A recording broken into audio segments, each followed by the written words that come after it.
ማታ ማታ ቢምቢ እየበላችሁ እንቅልፋችሁን አታችሁ ለተቸገራችሁ ሰዎች ነው ይሄ ቪዲዮ።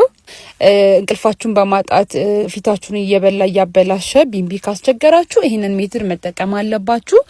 እሱም የተፈጨ ቡና ከፈለጋችሁ 1 ማንኪያም 2 ማንኪያም አድርጉ እንደ ቤታችሁ ስፋት። የኔ ጠባብ ቤት ስለሆነች 1 ማንኪያ ነው ያደረኩት።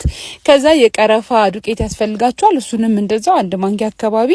እሱን ካደረጋችሁ በኋላ ደግሞ ቅርንፉድ እኔ 10 ብር የሚሸጠውን 2 ነው የተጠቀምኩት። እሱን ታደርጉና በእንደዚህ አይነት እቃ ታስቀምጣላችሁ። እኔ ይሄንን ድስት ስለማልጠቀምበት ነው ይሄን እዚህ ላይ የማደርገው።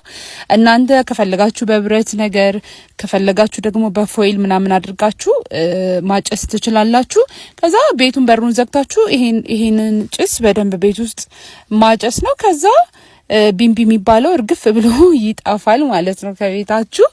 ስፔሻሊ ደግሞ ህፃን ልጆች ያሏችሁ ተገላልጠው ስለሚተኙ ቢምቢን በተቻለ አቅም ከቤታችሁ ማጥፋት አለባችሁ ማለት ነው። እና እንደዚህ አድርጋችሁ ቤታችሁን እጥና አድርጉት፣ ይጣፋል እና ማለት ነው። ይሄ ቪዲዮ ለኔ ይሄንን የሰራውላችሁ ለኔ ስለጠቀመኝ ነው። እስኪ እናንተ ሞክሩትና ወይ ደግሞ ሞክራችሁ የምታውቁ ካላችሁ ኮሜንት ላይ ንገሩኝ። አይ ሆፕ ይሄ ቪዲዮ ይጠቅማችኋል። ከጠቀማችሁ ደግሞ በጣም ደስ ይለኛል። Thank you for watching. Bye.